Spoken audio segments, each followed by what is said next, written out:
everyone.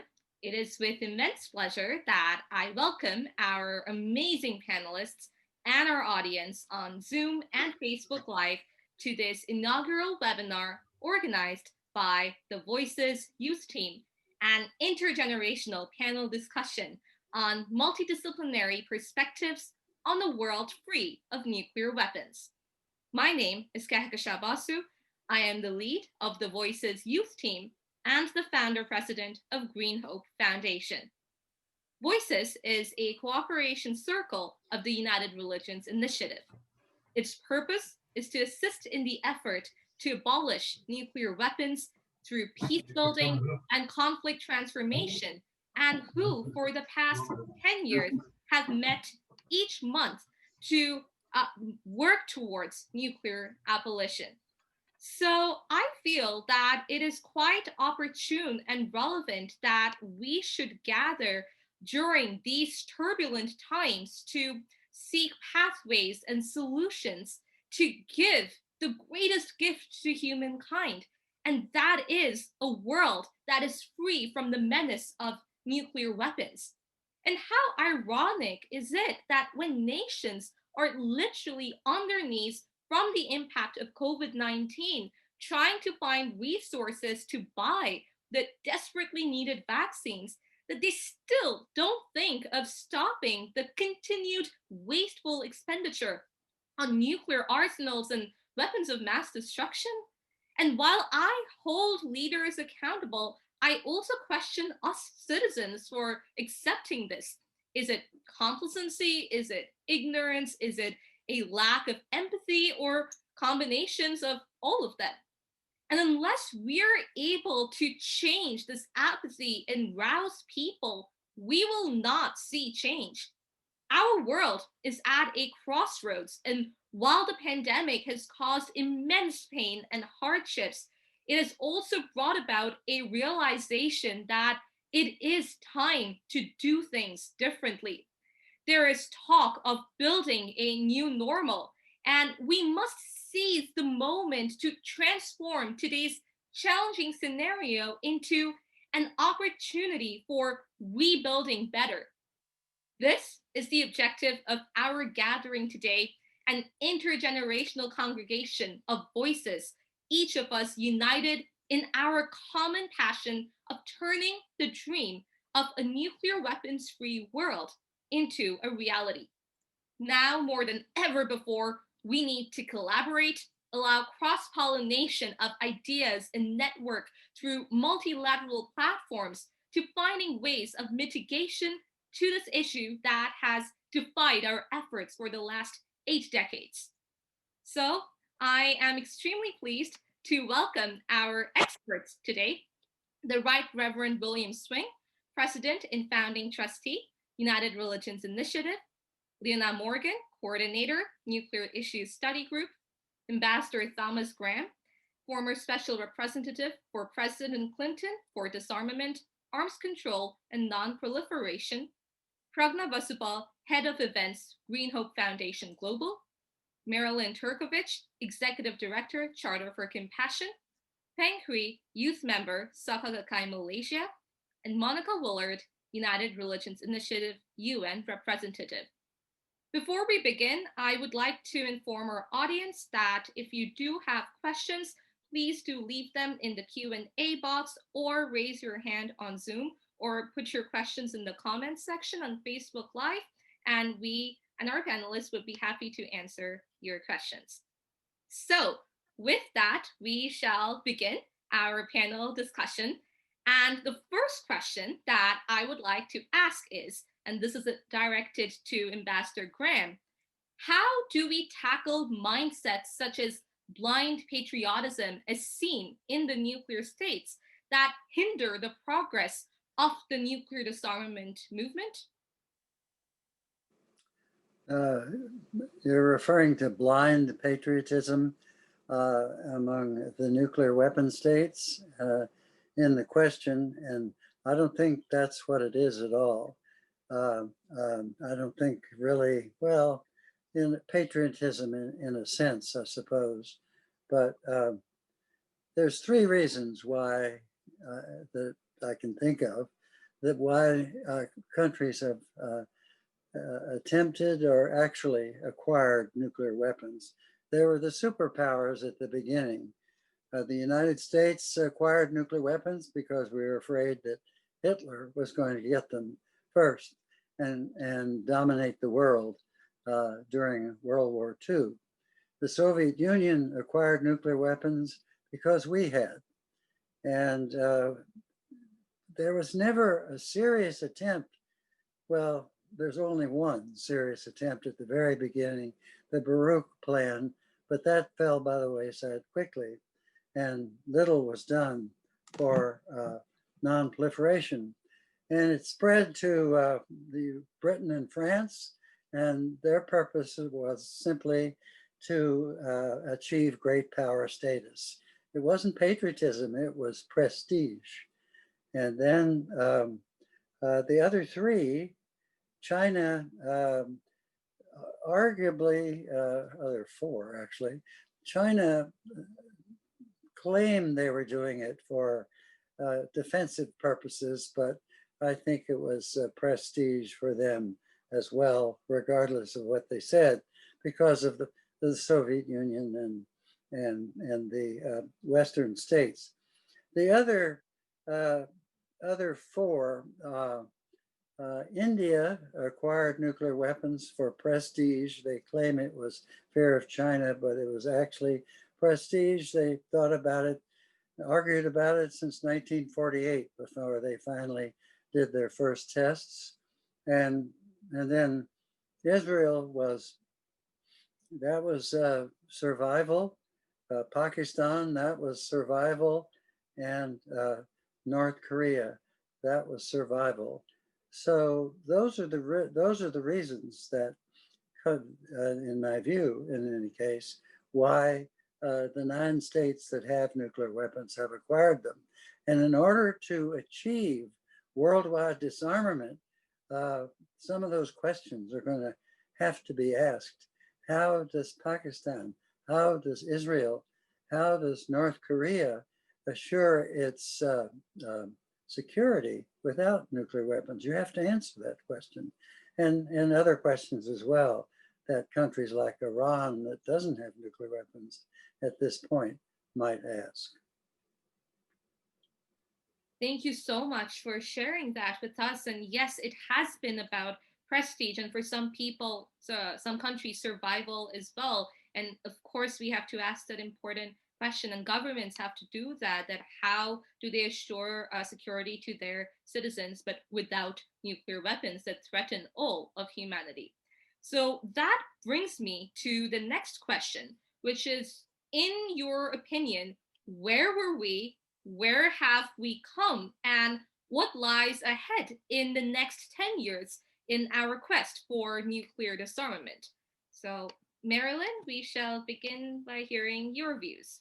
You have them. All right. Well, where are we? Oh, sorry. It's fine. You can go ahead and then go. Okay, where we were was a really terrible place. Where we were was in a world of huge arsenals. We built 72,000 nuclear weapons. The Soviets built 55,000 nuclear weapons. We were worst casing each other because the verification wasn't that good. We weren't sure what they had, and vice versa.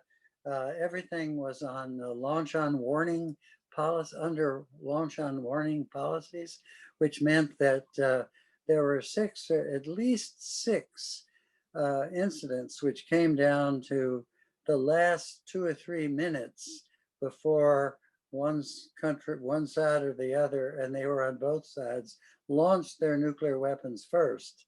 I mean, it's amazing we got through those 45 years without blowing ourselves up, but we did. And now the level is down to about 13,000. There's no more launch on warning. All states understand that using nuclear weapons is a terrible idea, and the situation is much better than it was. That's not to say it's good, but it's much better than it was.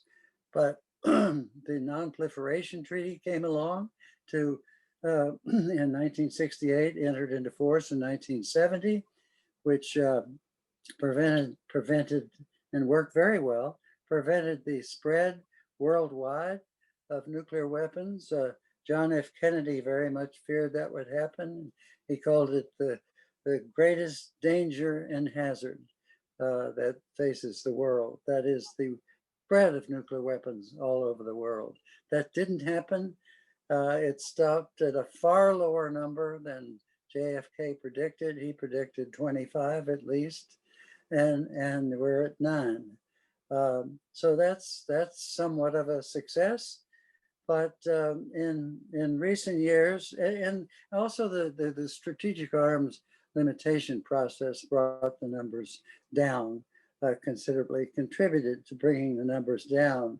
But now we're at an impasse in the NPT.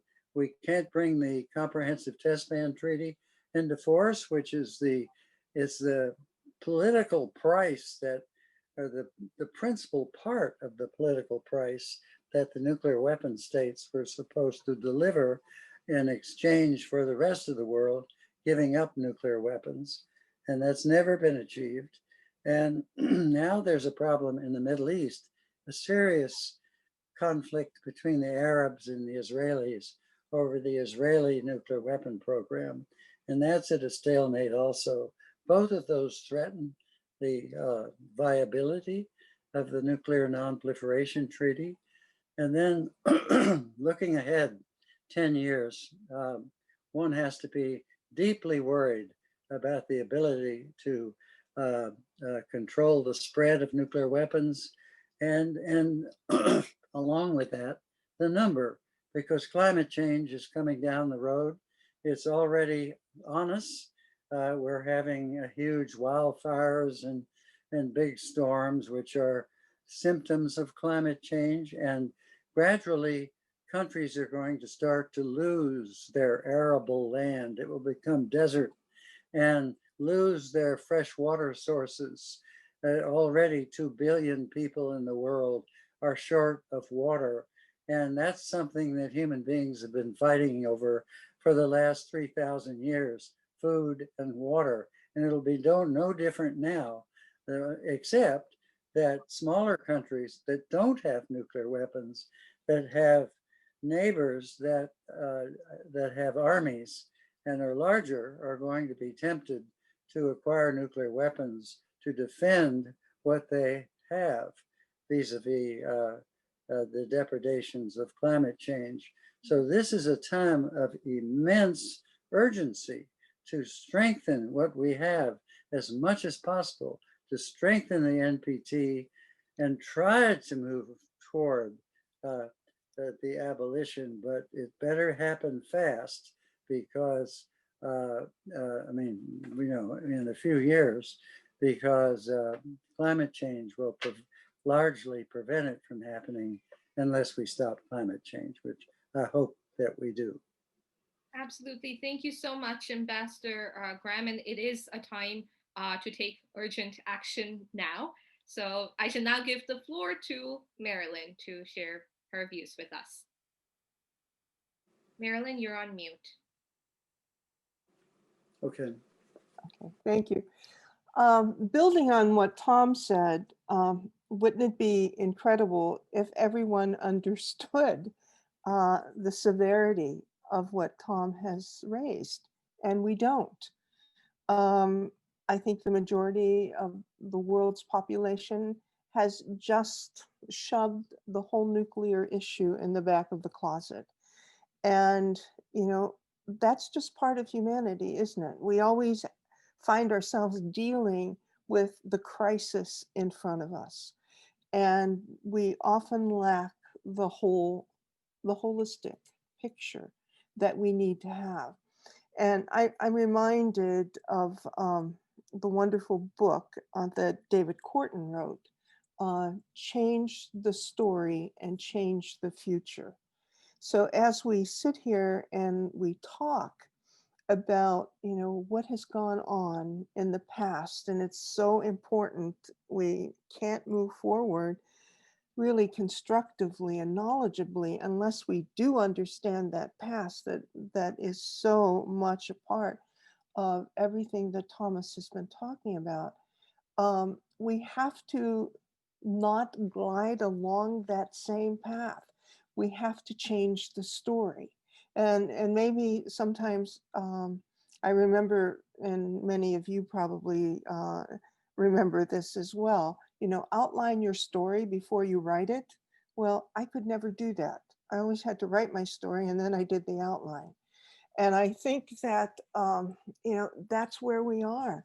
We have to write the story, and the story is a world free of nuclear weapons.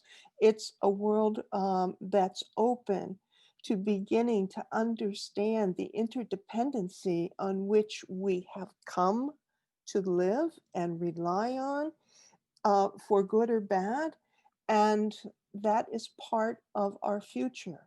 And what is really most necessary is the communication, the thoughts, the ideas, the history, the reality, but then the creativity, the innovation of just saying no. We have to think about where do all of these issues that we have in front of us, the issue of not understanding one another, the issue of the climate, the issue of creating and storing these horrible weapons and putting them there at the peril of the whole world. So, we've come obviously a long way, and we have a long way to go. And the beauty of this is that we can do this together across intergenerational lines. I was real fortunate to see Margaret Mead before she died many years ago. And she was really passionate about the fact that she said, give me the wisdom of people of my age. Give me the youth to work with so that they can create, innovate, and bring about change. And let's take this forward. And all of those people who are doubters about any number of things, who are stayed in their opinions, stayed in their own history, afraid to move, then let them be. Let us take control. Let the youth and the older people do this. And I think that that's, when you ask, what lies ahead in 10 years, I think it's right here. The people that are here, and there are thousands, if not hundreds of thousands more people who are willing to work in communion with one another to really change the story of the future. Absolutely. Thank you so much for sharing that with us. And Peng, let us hear from you. Thank you, Kehkashan. I completely agree with where former Ambassador Graham mentioned earlier when he said we are currently at somewhat of an impasse, relying only on world leaders to decide whether we should abolish nuclear weapons altogether or not. And what Marilyn mentioned earlier was very profounding too, like changing our story, changing how we view, changing how people perceive nuclear weapons do make a huge a huge change altogether. And so the question itself asks, like, what is it in the next 10 years for the quest for nuclear disarmament? And I'd say that the next 10 years will be infinitely a lot more tougher than the years that we've had since Cold War itself. But I truly believe that we can carry on the momentum that has built from the years since and forward. I believe that we do need a lot more grassroots movements to spread the awareness and even further including them into our education system altogether. One that inculcates the values of human dignity, empathy, empowerment, and other common humanistic ideals to establish more conversation and creating more ripples to propagate this cause. So I'd like to share something just shy of 2 months ago, on the 30th of September, Malaysia became the 46th nation to sign the instrument of ratification for the Treaty on the Prohibition of Nuclear Weapons, TPNW.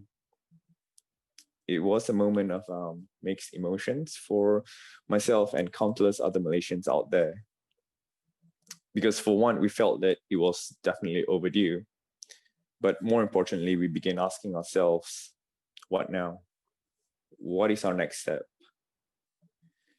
As 2021 approaches and TPNW becomes a binding treaty, we are continuously tasked with disseminating awareness in our community, whilst working with an array of networks from both governmental and civil society to create a world free from nuclear weapons.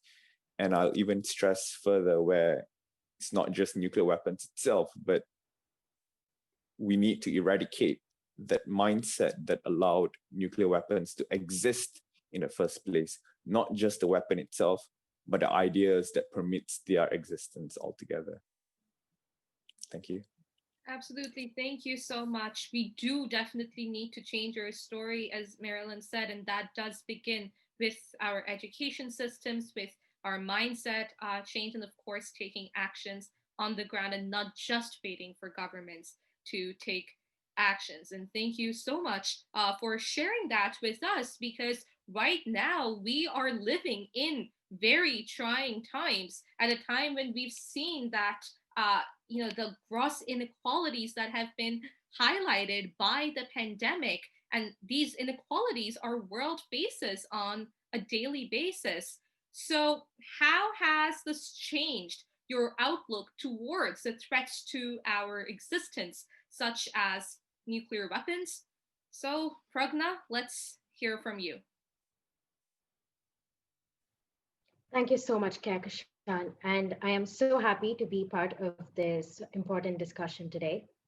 To answer your question, this year has been a very unsettling one, and that in some ways is an understatement, with the COVID-19 pandemic taking over our lives in a way that no one could have ever imagined.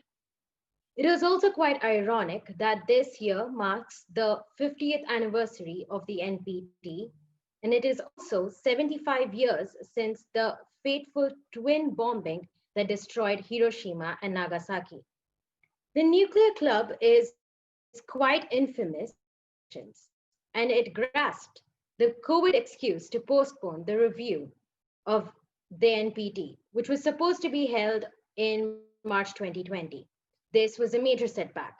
Well, ideally, the reverse should have taken place. The pandemic has given us a chance to reassess everything, and we should have seized the moment to stop this wastage of resources into nuclear weapons at this point in time.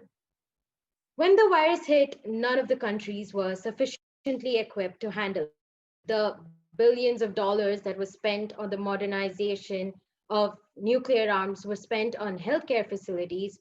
Countries would have been better prepared to handle the pandemic.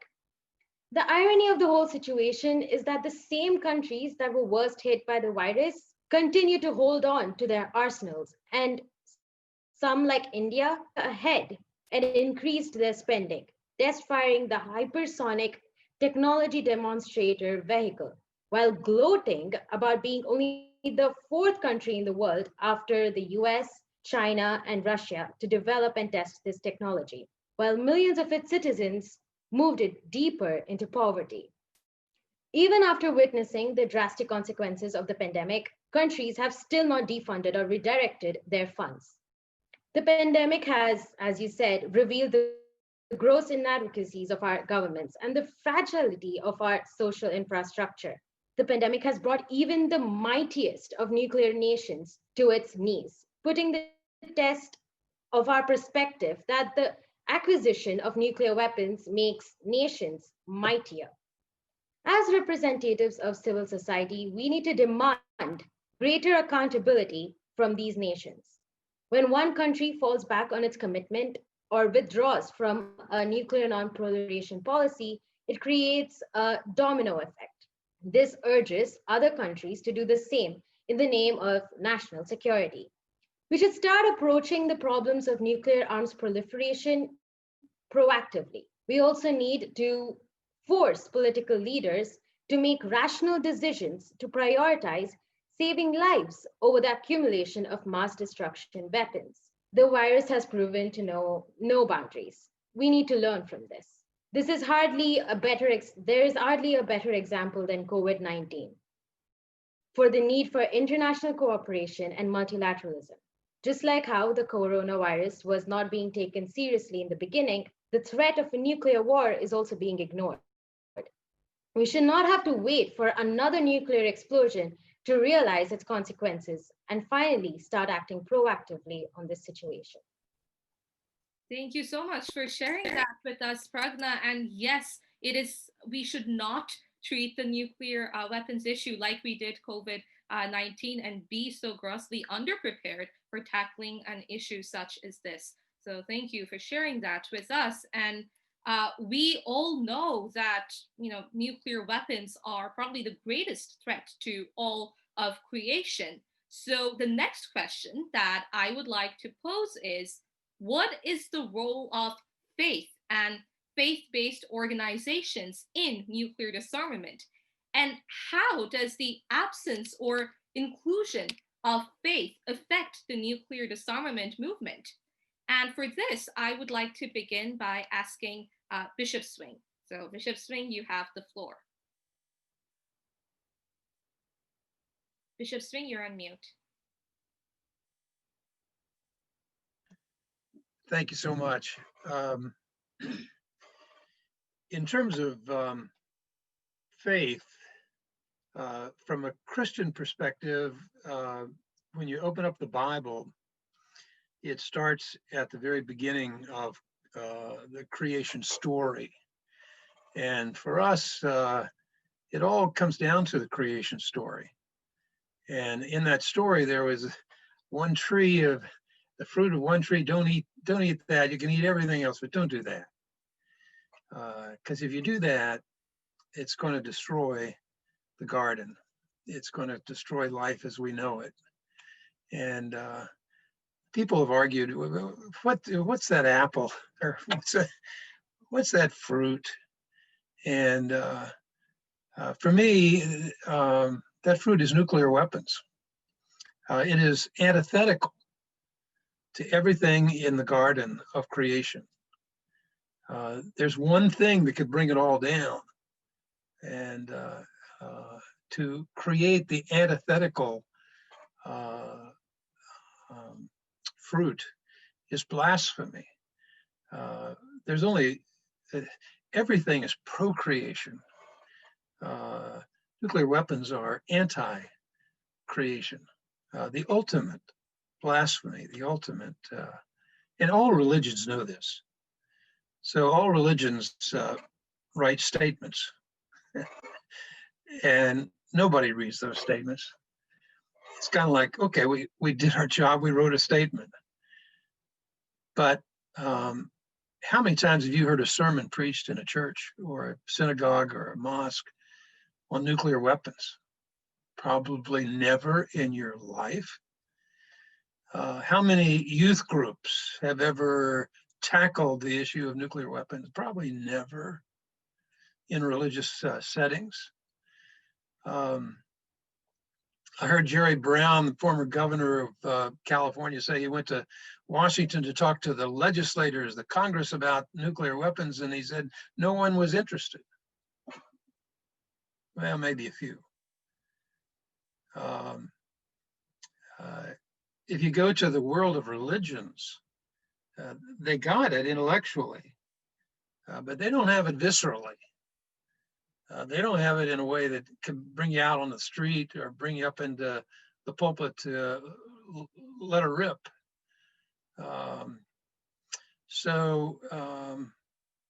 Where is the moral fire going to come from? It's not going to come from religion unless there's a revival, unless things change radically. It's just going to have to be, there's a religion inside all of us. There's a spirituality, there's a soul, and there's a sense of the sacred in all of us. Unless we get down to the sacred aspect of who we are and understand what we're challenging to destroy all creation, if we don't get there, it's going to be argument after argument. But there's got to be a fundamental passion that sends you into the street. And that's kind of, it's not going to come from the top of religion with a bunch of statements. It's going to come from the sense of sacred that is in the soul of all the people. So our job is to tell the story accurately and passionately to appeal to the souls of the people. So that's where my hope is. Absolutely, yes. That accuracy and passion are very, very important in this dialogue. Thank you for sharing that with us. Peng, what is your opinion on this? Thank you, Kehkashan. So, as you've just introduced me earlier, I am a youth member of Soka Gakkai Malaysia, SGM, a faith-based organization and a value-creating society based on a Buddhist philosophy, Nichiren Buddhism. It cherishes the values of peace, culture, and education, embodying the integrity of life as its core tenets. Through SGM, I had the opportunity to share a peace proposal in 2018 in a public forum here in Malaysia. It was titled Toward an Era of Human Rights, Building a People's Movement by Daisaku Ikeda, the president of Soka Gakkai International. He has submitted a peace proposal to the United Nations annually since 1983, touching on varying aspects from basic human rights, establishing a culture of peace, climate change, women empowerment, and an equal opportunity to access education. But they are always intertwined with a strong desire to rid nuclear weapons from this world, a desire established from the vow he made to his mentor, Jose Toda, who condemned the existence of such weapons. And through this event, I had the opportunity to connect with a wider network from academics to government and non-governmental representatives to your regular mom and pops community, sharing some insights on the gross disregard of human rights that nuclear weapons pose. And we create awareness and avenues for conversations for nuclear disarmament. In short, I truly believe that a faith-based organization can serve as a platform where we can have both intra and interfaith dialogues with a broader base of community, consolidating one common belief where nuclear weapons and humanity cannot coexist. The presence of faith-based organizations can further serve as an avenue for youths to reach out, satiating a curious mind while remaining grounded with humanistic values. That's where I truly believe a role of a faith-based organization can serve to further propagate the cause of nuclear disarmament. Thank you. Thank you, Peng, for sharing that with us. Monica, let's hear from you. Monica, you're on mute.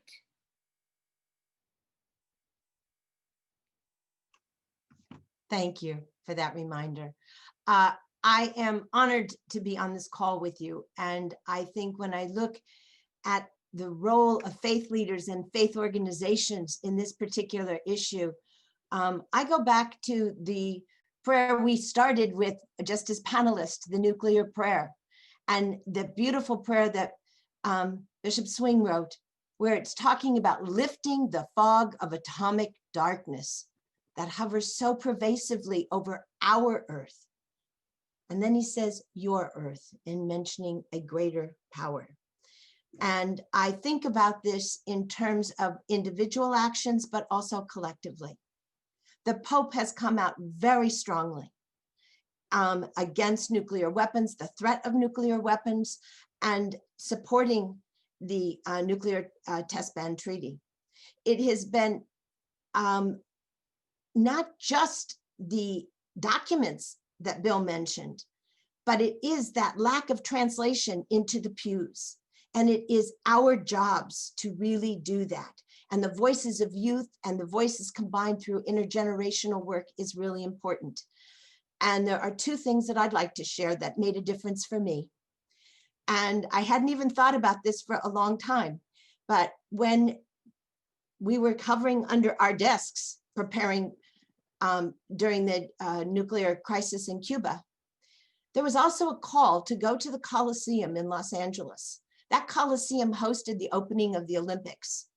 It's a huge stadium that's still used for football. And people gathered to pray the rosary. And when I asked my aunt why I was there, she said, I think it was the nuclear weapons issue that brought you there. And I said, well, that would have been young enough that I wouldn't have remembered why I was there, but I remembered collective prayer. I also remembered being deeply inspired by a task that happened in the 80s. And that is the Ribbon International. And that was to put on cloth what you could not bear to think of as lost forever in the event of a nuclear war. And this was a project that you did locally. You did it with your families, with your churches, in libraries. We did it for a lot of places because I was very involved with the American Association of University Women that went into the ribbon around the Pentagon. But it went into churches, and it was Church Women United.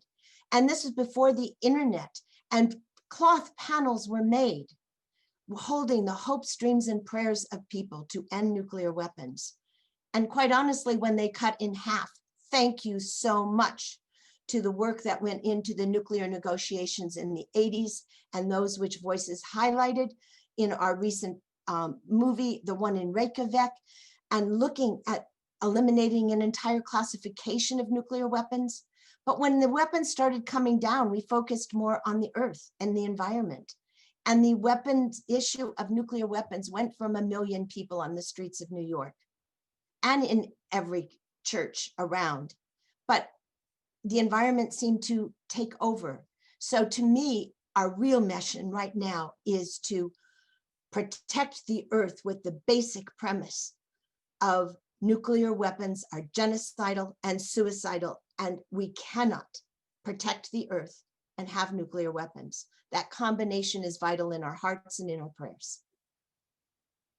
Absolutely. Thank you so much for sharing your views with us on that. And, you know, our panelists mentioned earlier that nuclear disarmament and the threat of a nuclear war is people don't realize it's right in front of us. They can't see it. And that is why talks about these issues are kind of just brushed under the rug. So the next question I'd like to ask is, what inspired you to choose nuclear disarmament is your line of work, given that it's not a very commonly discussed topic? And for this as well, I'd like to ask Bishop Swing to share his views with us. Yes, I'm glad this is intergenerational because I am intergenerational. I carry a little boy in me who was born before and lived when there were no nuclear weapons in the world. I carry in me a boy who saw the end of World War II, and we dropped the atomic bomb, America did, and we thought, wow, that's great, it ends the war, stops all this fighting, brings everybody home. Atomic bomb, that's great. Then getting into the Cuban Missile Crisis when, wait a minute, the world is not 1945. It's not one or two bombs. It's a whole lot of bombs, and we're getting into a whole lot of countries later on. And we're sitting here with tens of thousands of weapons that could wipe out the world. Wait a minute. This is a new day. And then I became a parish priest, and then you're worried about the parish, and you're doing a couple of little things about racism here and women's ordination there, etc. And then you become a bishop, and then you get a little older, and then you step back and you say, wait a minute, what's the big picture here? Not just one issue or one issue, what's a big issue? And then it dawned on me that the big issue is nuclear weapons. I can't remember what your question is, but I'll get around to it if you give me one more chance. Sure. What inspired you to choose nuclear disarmament as your line of work? Yeah. I would say the Cuban Missile Crisis, when it went from going away from a childishness of thinking nuclear weapons are all right, nuclear weapons are protecting me, nuclear weapons are good for the world, keeping it in equilibrium. But then all of a sudden, it dawns on me that it's all predicated on perfection, that nobody with nuclear weapons will ever make a mistake, that no system will ever go wrong, no algorithms and no data flow and nothing. We're all perfect people with perfect countries, with perfect mechanisms, with these ultimate weapons, and our confidence is in our perfection. And and we are so not perfect. And to put these weapons in our hands, it dawned on me that you put these kind of weapons in the hands of imperfect people, you know what's going to happen. It's foolish to think that we can forever build bigger and bigger bombs, and we can have more and more countries with the bombs, and all this is going to be perfect forever. It's going to come crashing down, and when it comes crashing down, it's not going to be a little incident. It's going to be an incident and retaliation on top of retaliation, and then the whole creation is demolished. And so once that dawned on me, it's sort of like a chain reaction. You know, once you figure out the weapons, and then once you understand that human beings aren't perfect and systems aren't perfect, we're heading for the OK corral for the whole universe, or for our world. So that was the thing that got me. Thank you for sharing that with us. And yes, humans are imperfect, so are our systems. And yes, one mistake can literally destroy the whole world. Thank you for sharing that with us. Monica, let's hear from you. What inspired you? As I said, I think it started with prayer, but it also started with education. I read the book Hiroshima, and even though I was born after World War II, and hearing the stories of how the bomb ended the war, the horrors that were inflicted on people, and that book just changed my life forever. And then I saw Vietnam, and I saw that we didn't use nuclear weapons. So I realized, maybe there's a reason we're not using nuclear weapons. And it was more education that brought me around to the fact that these cannot be used. It is just immoral.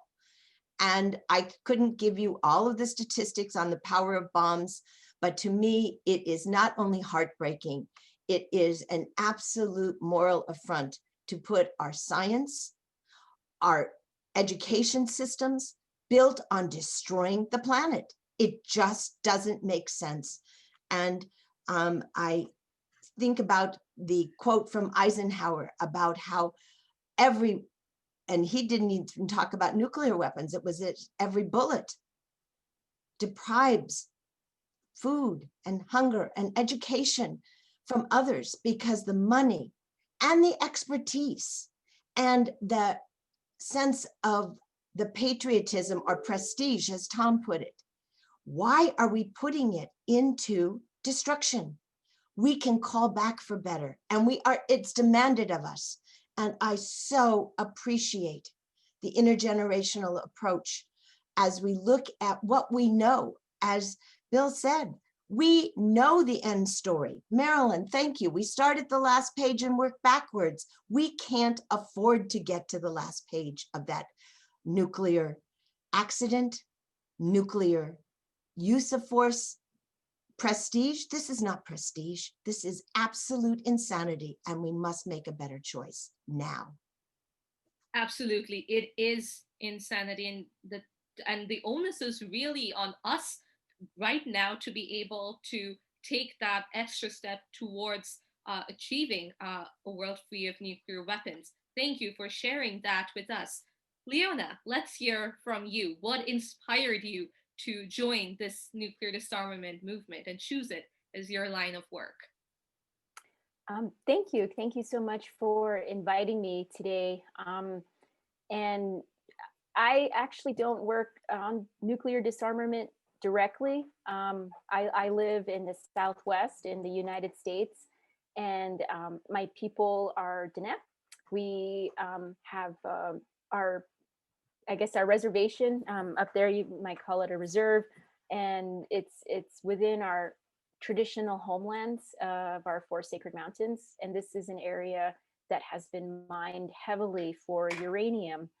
And so the work that I do is largely focused around protection of our homelands and dealing with some of the ongoing and current issues from that mining. And so because uranium is used for fuel for both electricity and weapons, I think in order to stop nuclear proliferation and development of energy, we really need to also consider the impacts that the human rights and the current contamination and health impacts of those living around the mines. In the United States, there's over 15,000 abandoned uranium mines, most of which have been unaddressed. And there's about 520 on our lands that are being cleaned up, but it's not a very quick process, and the cleanup is not always to the community's standards. And so this is why I'm here today, joining all of you, is to talk about the uranium mining impacts, not just to my people, but it affects indigenous people worldwide. Most of the time, uranium extraction and production is on indigenous people's lands. And so I've heard the same stories from many different people about the worker conditions at the time, lack of information about the impacts from radiation exposure, or and really simple things like today with COVID-19, everybody, especially frontline workers, know when they get home to go straight to the shower, take off their outer garments and to protect their families. Our relatives who did mining and that kind of thing, they weren't taught this. And so, some workers came home and contaminated their home environment, and leading to really devastating health problems to their families. And I've even heard stories about people bringing home materials from the mines and entire families developing cancers and these kinds of things. So today, there is still mining. One of the leading countries that has the biggest mining companies is Canada, and there are a lot of Canadian mines impacting, us in the U.S. In different places in the world. And so this is something I think that if we can stop the source of the fuel for nuclear weapons, this will contribute to nuclear as well. And so we don't need new nuclear energy as well, because if I don't believe in nuclear energy as a transition energy. This is something that needs to be dispelled immediately, especially with the younger generation that's saying, nuclear can be used for a transition energy because it's so-called low carbon. The reason it's considered this is because they don't count all of the processes before the power plant, and they don't count the carbon footprint of managing the waste after the power plant has been dismantled. So we do need to consider, educating people about the connection between nuclear energy and nuclear weapons, because the byproduct of nuclear energy, plutonium, is used in weapons. And so I think more and more we need to somehow bridge the gap between the anti-nuclear energy movement and the peace movement, especially as we're moving toward, the enforcement of the UN treaty coming next year. So I have a lot more to share and talk about, especially with the nuclear waste issues. But I think if we stop uranium mining and clean up all of the abandoned uranium mines around the world, that is the first step to changing how we understand the entire nuclear fuel chain. Absolutely. Thank you, Leona, for sharing that with us. And you bring up such an important point. There are a plethora of issues that surround nuclear weapons, and we have to deal with stopping this nuclear colonialism first, and thereby stopping uranium mining, as well as moving towards nuclear energy if we are actually to achieve nuclear disarmament. And I'd just like to add that you mentioned Canada and the mining. And what most people don't know is that the uranium that went into Fat Man and Little Boy that caused Hiroshima and Nagasaki came from the Dene community mines, where, as you mentioned, the Dene community workers were not informed that what they were mining was radioactive. And that is why thousands of people over there died from cancer caused by the uranium mining. So Hiroshima and Nagasaki did not just kill thousands of people in Japan, the process of making those weapons also killed thousands of people elsewhere. So thank you so much for bringing up this very, very crucial point. And now the final, sorry, you were saying something? I'm sorry, if I could just chime in very quickly. So the uranium that actually was used the Trinity test, the very first nuclear blast, and then Hiroshima and Nagasaki. And this is something I'm learning too. I always thought it came from our sacred mountain in New Mexico, but it actually came from the current Democratic Republic of the Congo. And so back then, it definitely was an issue of nuclear colonialism.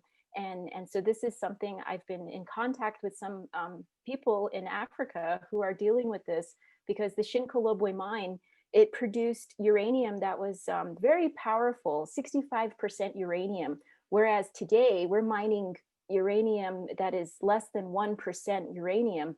The ore of uranium is less than 1%. And so that 65% uranium that came from Africa, it really devastated those communities and wasn't cleaned up. And there's a push to restart that mine. So I think this is a great time if folks want to support those communities. But I just had to let you know that it came from Africa and traveled all the way to the US and all over the country, leaving a trail of radiation wherever it went. And so this is something, if folks want to, I'm going to put a link in the chat. We can support the communities and some people working on that issue. They're asking for donations. So I just wanted to, I'm sorry to interrupt, but thanks for giving me a couple minutes to explain that connection to DRC. Sure, absolutely. And this, like I said, this is such an important topic of discussion that needs to be brought to the forefront. So thank you for sharing that with us. And now I will move on to our final question before opening the floor for questions from the audience. And I feel that this is a very pertinent question given the topic of our webinar today. How can different generations work together across disciplines to achieve nuclear disarmament? So Pragna, let's start with you. Yes, thank you so much, Kehkashan. The nuclear disarmament issue directly impedes the progress of the Sustainable Development Goals, and it needs all sections of civil society to come together to make disarmament as a top action priority. As the previous panelists said, strategic partnerships between governments, international organizations, and the civil society, especially the youth, is imperative in achieving a nuclear arms-free world. In today's complicated international environment with priorities ranging from climate change to sustainable development and pandemics, somehow the threat of nuclear weapons has taken a back seat. To me, this does not to be a coincidence. It is through these subversive and diversionary tactics that the nuclear club of nations have succeeded in avoiding disarmament. The way to move forward is to remove this cloak of secrecy and make the issue of nuclear arms take center stage. Many people either feel that nuclear arms are not the immediate priority or feel helpless in the whole situation. This is where I feel young people can take the lead. The younger generations have the power of social media. I believe that we can use this tool to create a multiplier effect and influence public opinion. Creating awareness holds the key, and actions must be taken from a grassroots level. And this is our mission at Green Hope Foundation. Our teams work on peace building by creating awareness through disarmament education. We mobilize young people through our workshops, our webinars, our debates involving subject matter experts. And in the process, we dispel the myth that nuclear disarmament is too complex and technical for young people to comprehend.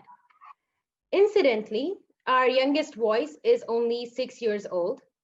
We harness the energy of social media to spread our messages and make an impact. Not only do we work at a grassroots level, we also amplify our demands through active interventions at high-level political forums, since it is about time that youth too have a seat at the table. But I believe that we have a long way to go. Despite the advantages of growing up in a time of global connectedness, there still remains a large gap in the participation of the youth in these discussions. Nuclear disarmament and peace education should be made mandatory in schools to make the youth realize their huge role and responsibility in this movement. Young people under the age of 30 make up half of the world's population. So it is just ridiculous not to include us.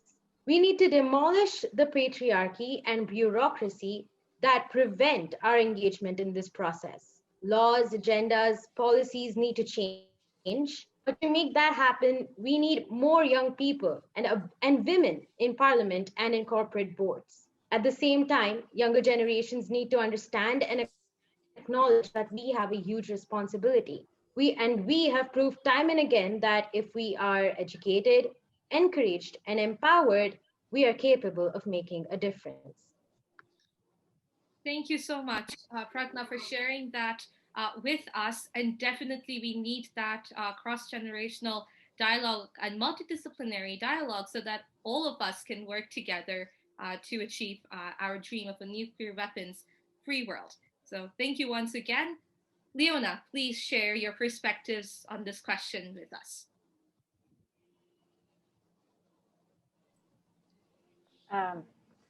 Thank you.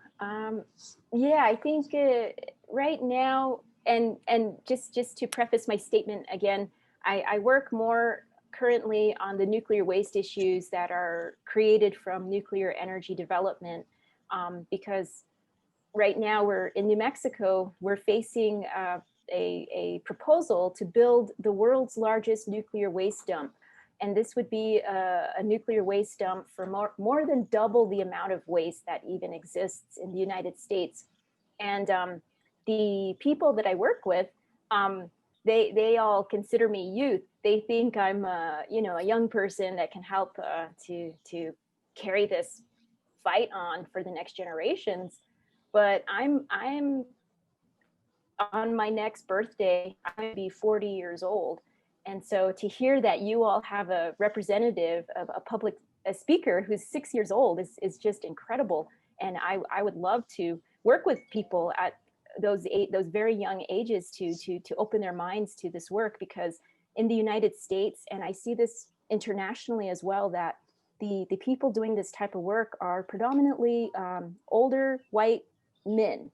And so the expertise of all of this nuclear stuff, the laws, the politics, the technology, the science, it's largely held within the minds of an aging generation. And I don't see any transmission, active transmission happening to the younger generation. And it's imperative that we create mentorship problem. I'm sorry, my clock is going off. I apologize for the noise, but it's imperative that we create mentorship programs as well as a dialogue like this event today. I applaud you all for putting this intergenerational panel together.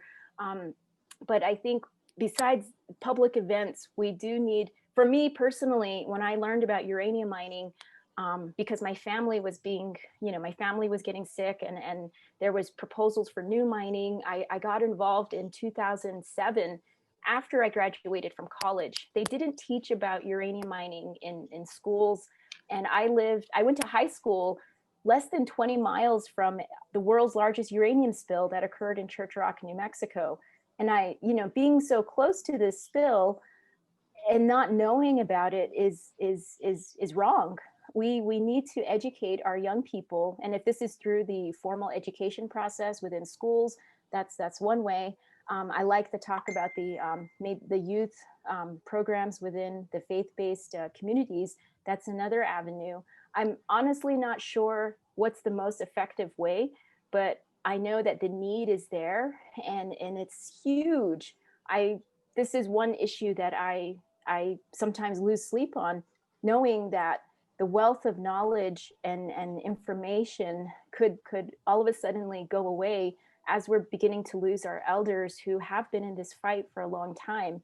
So how do we keep it going, and how do we keep moving forward? This is an issue. This is some of the work that our organization is doing. So we bring in different activities like art activities, movie nights. We're trying to do things a little bit differently to make the issues of nuclearism, nuclear colonialism more palpable to a younger generation. And so some of the people in our organization, they want to have more fun, and to do this work and to do it in a way that is interesting and exciting. However, I get caught up in all the paperwork and the government reactions, but it is something that we need to do, and I'm willing to work with you all moving forward to kind of bridge the gap. If your young people want to learn about uranium mining and indigenous human rights issues, I will volunteer to make that connection and to help with that education, and to connect with some of our elders who are experts in nuclear waste management or nuclear waste policy. And so these are some of the things I look forward to working with you on, Kehkashan, and all of you. So let's plan something and get some types of workshops together. I know this is what they're also going to do in Africa. So in different places, I've been trying to make these connections, and I think it's a small step, but maybe down the line, some of these young people will start to take on the work. Is what I hope. Absolutely, yes, and you are right. Voices is a wonderful platform where every single voice is respected, no matter how old they are or where they come from. So thank you for sharing your views with us, Leona. Marilyn, let us hear from you.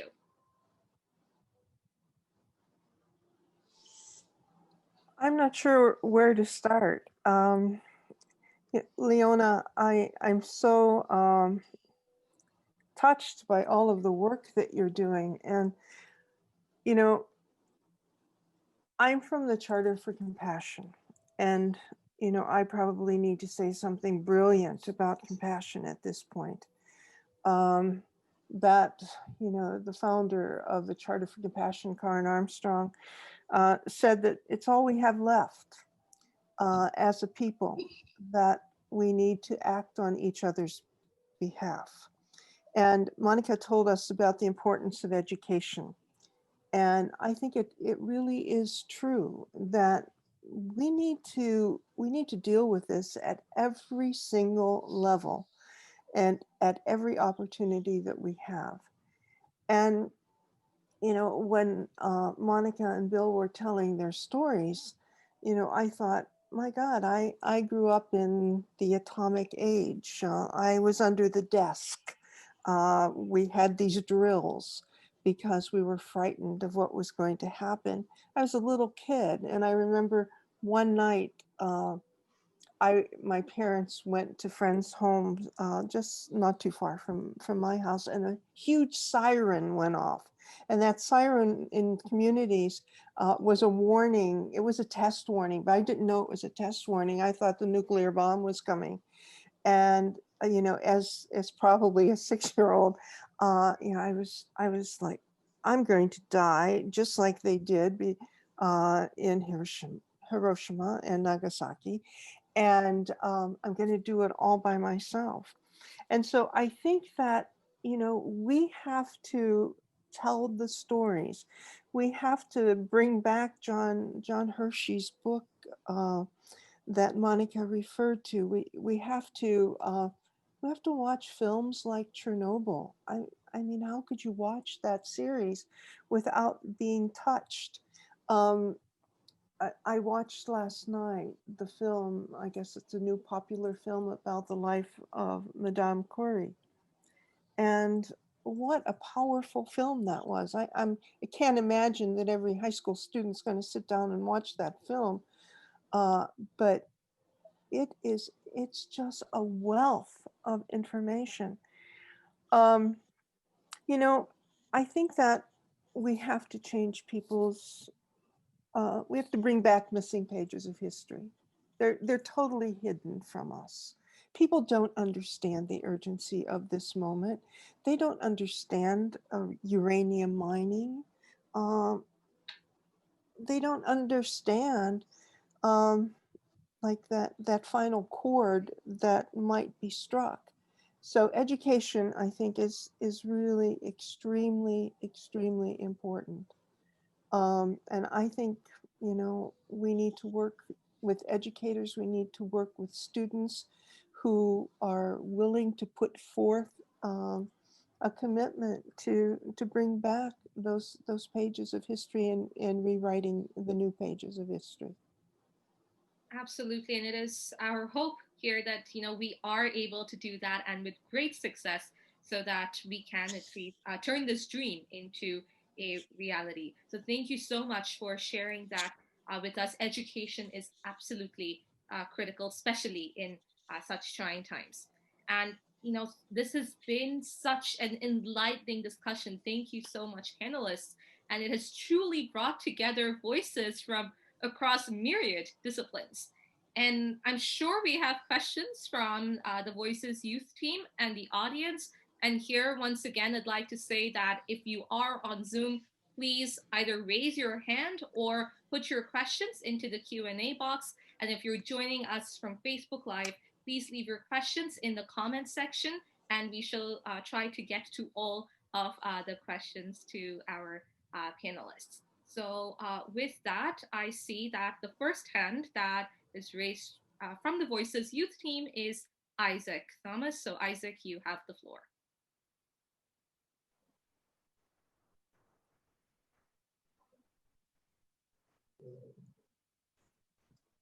Thank you, Kehkashan. Am I audible? Yes. Yeah. So hi, everyone. Greetings of peace. My name is Isaac, and I'm joining from Kerala, India.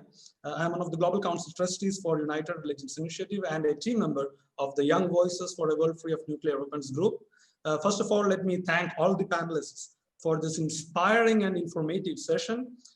My question is open to all the panelists. So we all through the session, we have been mentioning that this is a combined global effort, and we do need our representatives and folks in power to understand the present situation and initiate this change along with us. So my question is, what are the ways we could force their attention, and how do you think we should approach them?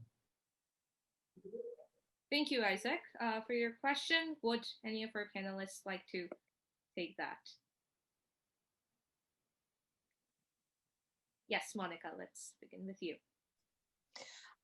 It used to work really well to get people on the streets in big numbers. COVID has prevented some of that, but it still makes a stand. And letter writing or a social media campaign and then teaching us how to do it would be a really big step forward, because we must engage the younger voices demanding this of their legislators so that they know that they will have people who vote for them and they are watching on this issue. And it is important for us to keep track of who in your body of government is important on that, and work with someone who's already in support of it. But also let's bring in the religious leaders and have them start talking about it in different ways.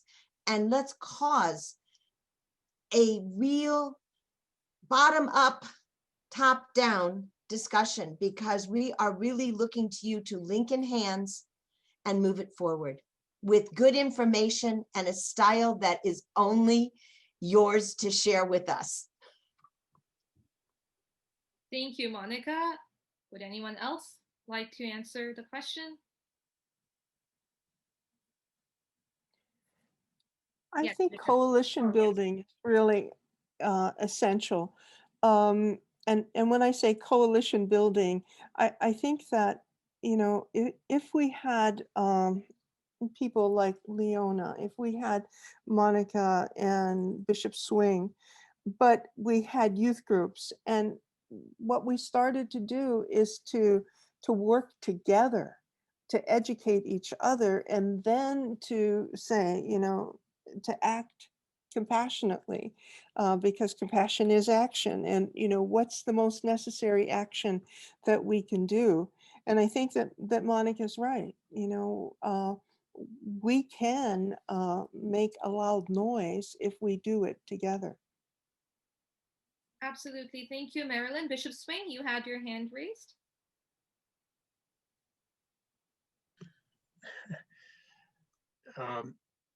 How many letters does it take for a congressman to take something seriously? If you write to your congressman, how many letters? They get rid of them, and then all of a sudden they say, wait a minute, that's at this number, we got to take this seriously. The number is 5. If they get 5 letters, their staff is responsible for letting them know that constituencies are aroused about this issue. Therefore, how can we get groups of 6? It would be easy to mobilize 6 scientists, Native Americans, religious people, leaders, 6, just send them to, you know, that. The second thing, we're working on making little videos for young people, 60 seconds, 2 minutes, that's it. We keep thinking, and we want these for kids. We keep saying to kids, in effect, you're too young and naive. You'll have to grow up and understand. And what we understand about nuclear weapons, and you're really too dumb to matter on this.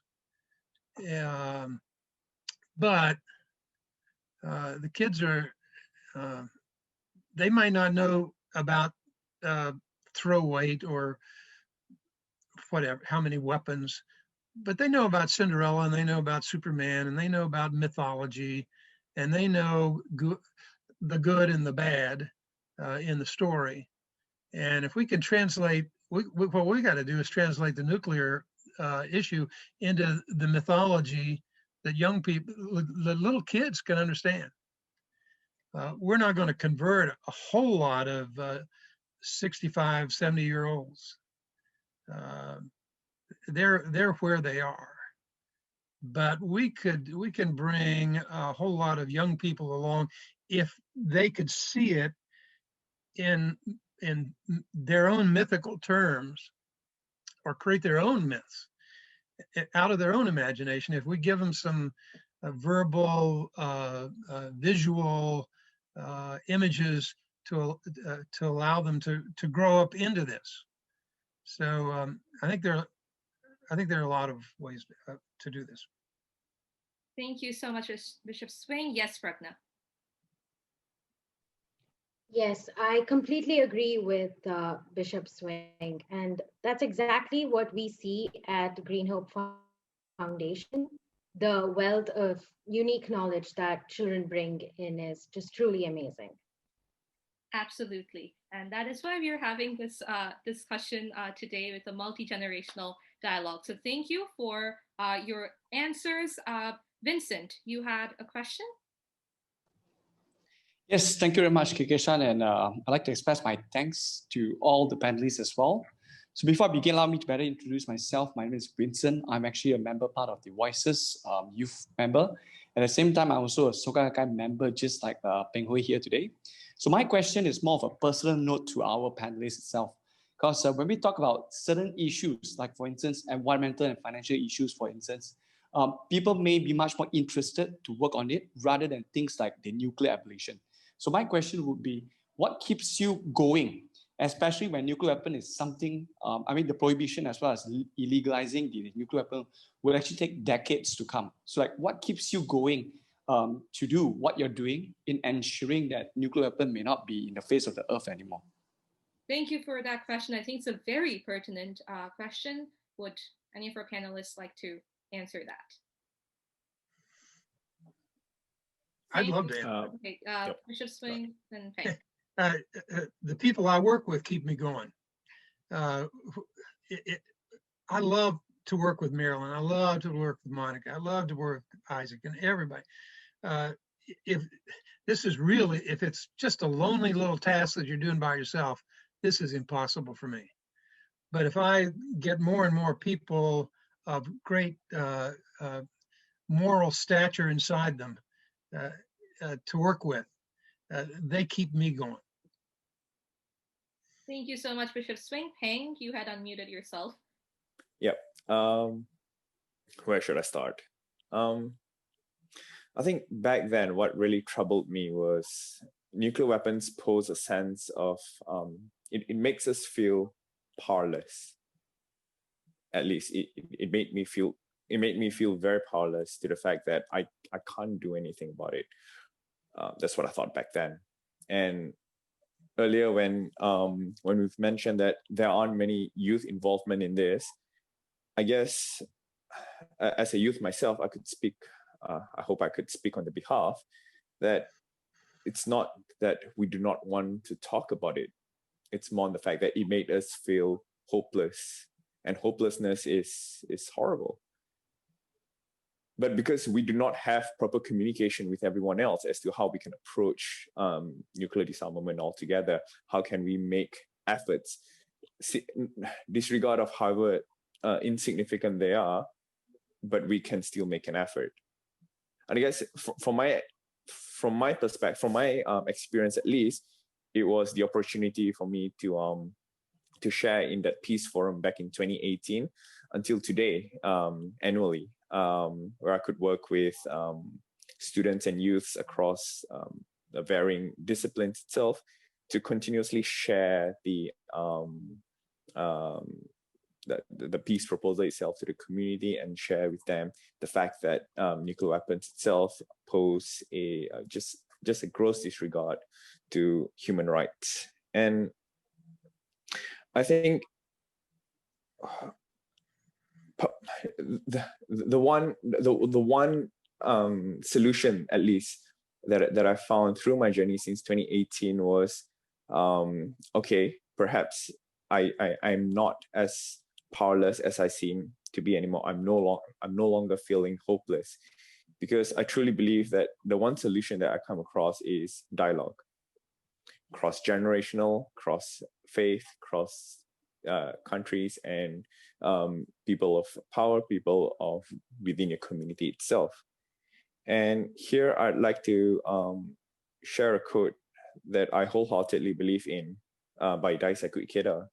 And I quote, "In the end, peace will not be realized by politicians signing treaties.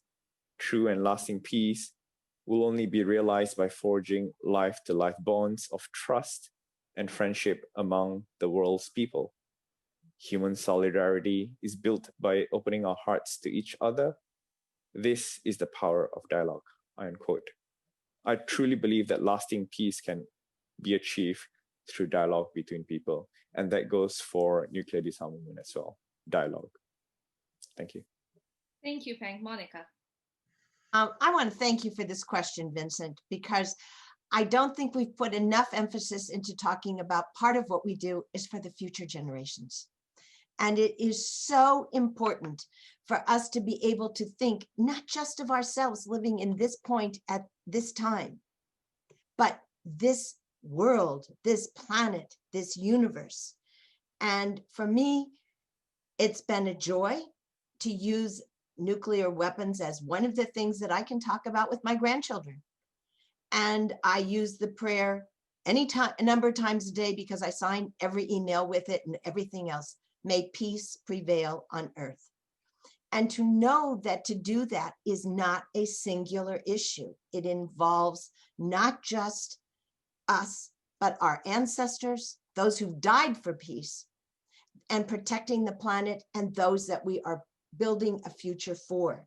The hope and the way to bring people across languages, across everything, is not just compassion, but appreciation and gratitude. And so I just thank you, Vincent, for one, being a part of this Voices, and also for just bringing us together from around the world to say it matters. It matters today and it matters for the future. Absolutely. Thank you so much. Would anyone else like to answer? Leona? Yes. Yeah, thanks. As for myself, I am not representing any organized religion or a faith-based group per se, but I think as an Indigenous person, I can only speak for myself and at times my people, but I do know Indigenous people all over the world have, many of us have our cultures intact and our languages. I'm learning both. I'm still learning my language and about my culture, and that's what sustains me. This is when people talk about self-care. Of course, you know, we all have to sleep and eat and, you know, take care of our physical selves. But I think for me, if I didn't have the people in my community and the folks who help to carry on our cultural ways, it would be impossible for me to do this work. So it is through prayer and the long-lived traditions that have been carried on from my people since time immemorial. So I would encourage all of you that come from, you know, culture-based societies and communities to also use that as your strength, because it's something that's protected me and something that keeps me moving and also even helps to direct my work. And so this is something I'm very happy and fortunate to have. And so that's how I continue on. And of course, the people I work with, and most of the time we do this work not for ourselves, but for future generations and for our Mother Earth. Thank you so much, Leona. Pragna, you raised your hand. Yes. For me, it is the thought of what would happen if we stopped our work that keeps us going. Yes, it may take many years to abolish nuclear weapons, but if we give up now, we are going to condemn our world to a horrible death. We also need to understand that we can accelerate this process if we begin by involving the youngest members of our society, which is what we do at Green Hope Foundation through our disarmament education, so that when they grow up, they will take the right decisions. Thank you so much for sharing that with us. And I see that we have one question from our audience. Nothing from Facebook Live is yet, but we have a question from Roger Eaton, who asks, as an overarching strategy, I would like to suggest we aim for a global network of cities, not just for the SDGs on the one hand, or for peace and nuclear disarmament on the other, but for all the goals of the UN. Any thoughts? Who'd like to take that? Yes, Marilyn. You know, Roger, part of the work of the Charter for Compassion is to help facilitate compassionate cities. And initiatives. And we have as part of our goals exactly what Monica was talking about, which is looking to the future generations. So I would love to talk with you and strategize a little bit more. We're committed that all of our compassionate cities, we have 400 registered, would think about taking on the issue that we've been talking about today. The other thing is that we're working with UNESCO's Cities of Learning, and I think that's another opportunity that we can strategize on. So I'd really welcome a conversation about this. Thank you, Marilyn. I saw Monica raise her hand. Oh, thumbs up. Okay, great. Anyone else would like to answer that? No? And if not, I do not see any further questions from our audience. Thank you, Roger, for your question. At this moment, I don't see any more questions, but I'd like to thank the Voices Youth team and the questions from the audience. And thank you, panelists and audience, for being so actively engaged in this discussion and for your very inspiring messages. So before we conclude, I would like to thank my fellow Voices Youth team members for their time and inputs. We met at varying times of the day and night, overcoming time zone challenges to bring this together. So with that, I shall now give the floor to the panelists for their concluding remarks in 30 seconds. So we shall begin with Monica. You have the floor. I have to just say thank you. I think having this conversation, particularly right after Thanksgiving in the United States, but leading into a holiday period amidst COVID, we know that the nuclear weapons issue has been here for 75 years. We absolutely must work to make sure it doesn't get to 100. And we had this brilliant person who a few months back said, we should aim to make it so. And all of a sudden, this is percolating up. So I put out the challenge today. Let us take into our hearts, making sure that nuclear weapons are abolished within the next 25 years and sooner if possible. And I just thank the voices of the younger generations from 6 on up or any age to put their heart, breath, prayers, actions into making this an issue that we actually accomplish. Thank you so much, Monica. Peng, you have the floor. Thanks, Kehkashan. Yeah, and I'd agree with Monica when she mentioned that we absolutely must abolish nuclear weapons from the face of the earth. 75 is already a considerable number of years that they exist on the face of the earth, and we should strive to not let it cross 100. And I think for my closing remarks, I'd like to highlight on and build upon the words that Pragna mentioned, that peace and disarmament education. I'd like to add even further, humanistic education itself places a lot of prevalence on how we can interact with one another. And ultimately, I believe that if there's any challenge that I would like to throw to everyone here today is start a dialogue. Find someone new that you've met, initiate a conversation, get a ball rolling on nuclear disarmament, get their perspective, and share your thoughts and what we've known. And last but not least, thank you for all the fellow panelists, Kehkashan team, the Voices team, for giving me the opportunity to stand amongst our panel of distinguished guests to share my 2 cents on my thoughts on nuclear disarmament. Thank you. Thank you so much, Peng. Marilyn, you have the floor. Thank you. I think I certainly would like to share everything that's already been said.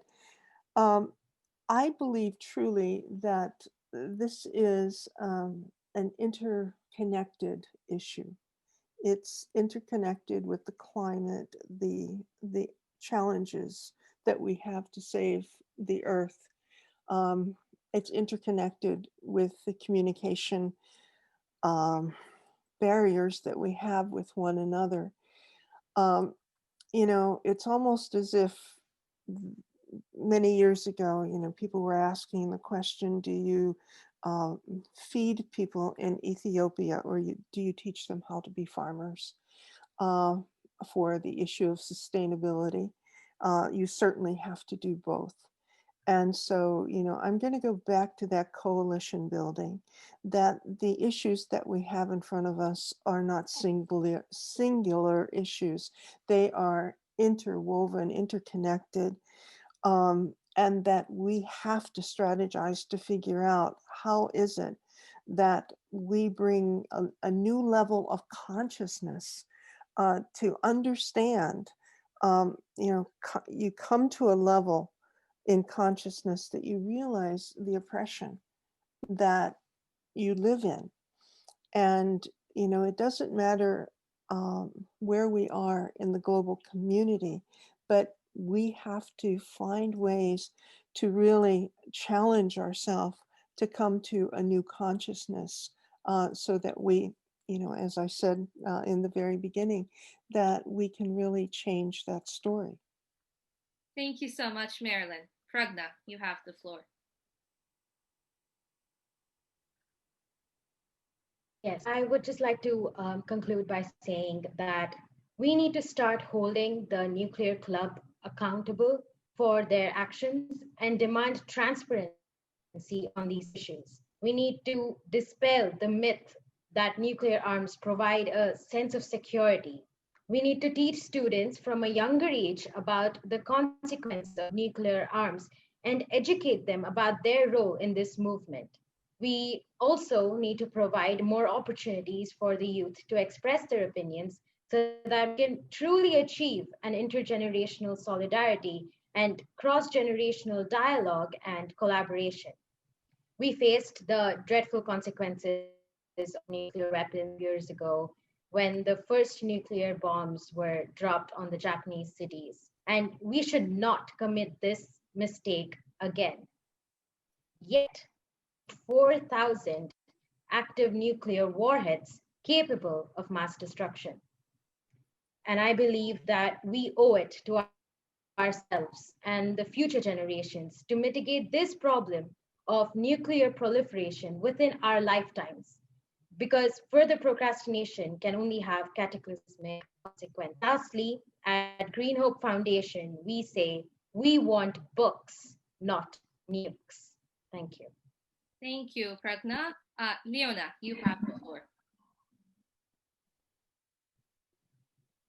Thank you. I just say, you know, the work that you all are doing to keep it up. Communicating across the globe is, of course, with the time change, is very challenging, and the limitations of internet access and some of these things are a reality. But I think this is something we learned through COVID, is that we can continue our work, and it has made the world even smaller when we're all connected in this way. And I think my closing thoughts are to ask everyone to bring in the issues of all of the different parts of nuclearism into the discussion when talking about all the other issues you work on. And so for me, my focus is nuclear colonialism, which is very much based in racism. The United States was founded upon policies of racism that go back to the Doctrine of Discovery, a 15th century document that was based within, at that time, maybe the Catholic Church. I'm not sure what institutions existed, but I think within your power, dispelling some of these old documents that are still used to oppress people around the world would be the first step, as well as talking about some of the issues of nuclear colonialism with not just with weapons and energy development, but across all of the issues that it touches.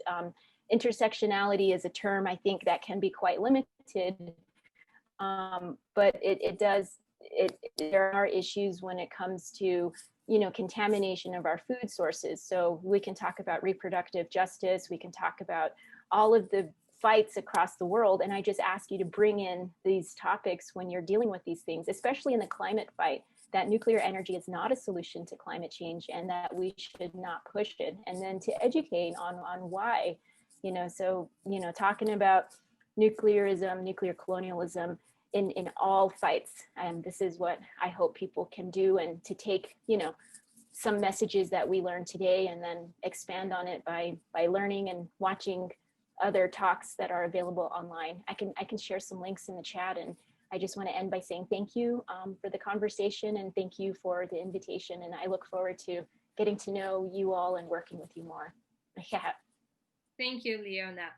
Bishop Swing, you have the floor. Yes, I think that all of us who have a vision of a world free of nuclear weapons, our job is to be infectious, to be super spreaders. That's it. Thank you so much, Bishop Swing, and thank you so much to all of our panelists. Today's discussion has proved that a world free of nuclear weapons is definitely possible, but it requires actions from all of us. Change is never easy, yet history is witness to the fact that often it does have extremely humble beginnings. And this proverbial sword of Damocles that hangs over the head of humanity needs to be dismantled. And today's conversation highlighted how critically important it is to accelerate this process. And it's now up to us to build on these dialogues and mobilize public opinion and actions amongst all sections of civil society, highlighting how wasteful and unjust this entire process of nuclear armament is, so that reason prevails. So on behalf of the Voices Youth Team, I would like to thank all of you once again. Our work has just begun. And as I always remind everyone, the pandemic is not over. So if you care about your loved ones, please follow the rules, wear your masks whenever and wherever required, because we need to be strong and healthy so that together we can achieve a world free of nuclear weapons. Please stay safe, and we shall see you soon at our next webinar. Thank you so much and have a wonderful weekend. Thank you. Thank you. Thank you, Kehkashan. Thank you, everyone. Okay. Bye.